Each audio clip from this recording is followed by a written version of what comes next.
This wine is next. Hawk and Horse, Red Hills, Lake County, Petite Sirah, 2016 vintage. Stay tuned and I'll tell you about this lovely wine.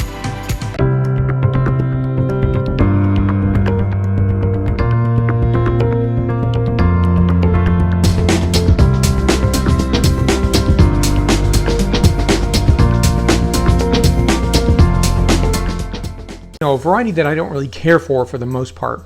And I think that's because many producers are going to produce a very highly alcoholic, highly extracted wine, one where it's very linear when it gets to a certain point of extraction. So I've done a 2015 vintage review. I'll place that video right up here in the card, so take a look at that. And before I get further into this video review, please subscribe to this channel if you haven't done so already. You'll see the latest videos that I'm producing, and if you already have, thank you so much. Cheers to you. Now, this is a lovely producer, and I've talked about their wines, and I've reviewed a good number, probably over a dozen of their wines in the past 8 to 10 years. They do a very shiny and polished example of how Petite Sirah can be made to be a delicious, nicely produced, more complex wine.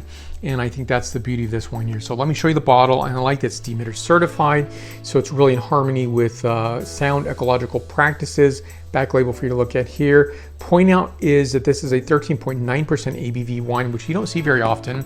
You often see in the high 14s, if not the low 15s in terms of ABV.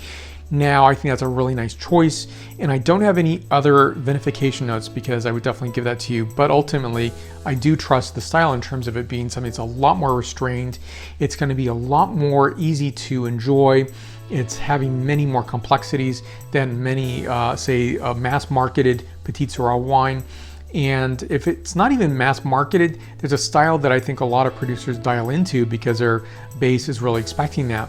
And it's something I think it's a wine variety that is just really, really temperamental in terms of having complexity built on it in terms of not over extracting the wine itself. If it's over extracted, highly alcoholic wine, you get to almost like a gamey quality, bacon fat quality. In fact, it gets to a very linear expression, maybe bacon fat dash a little bit of black and red fruit only.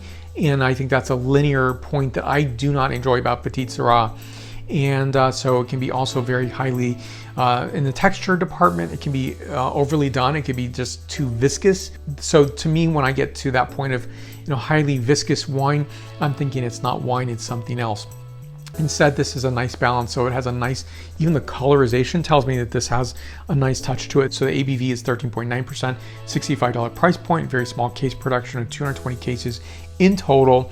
And so first of all, I'm gonna tell you about the nose on this wine. So it's very alluring, and it's almost, I could say that this is Petite Sirah. You might mistake this in addition to other varieties itself. So on the nose here, it's red bramble notes, a bit of suede notes, wood pile, spice, and dried violets. So next is a palate characterization.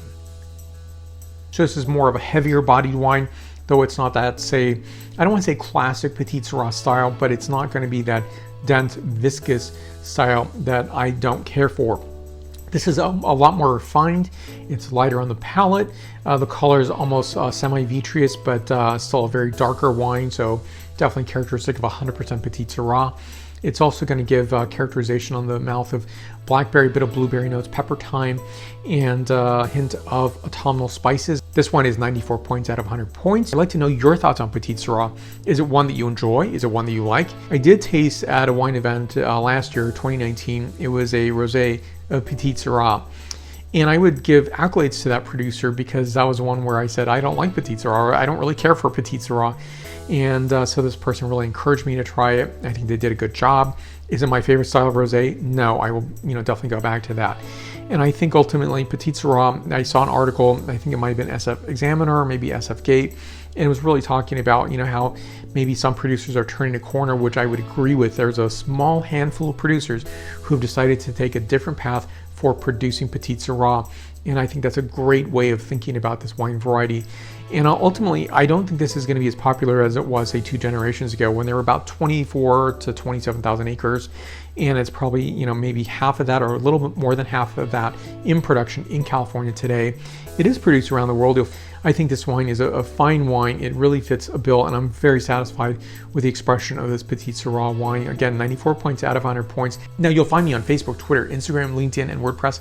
Additionally, you'll find me on Apple Podcasts, Stitcher, Spotify, and iHeartRadio. Don't forget to give a like down below if you like this video. Questions and comments you can list there, and more information on this producer will be listed there as well. And I do look forward to seeing you in the next video review. Santé.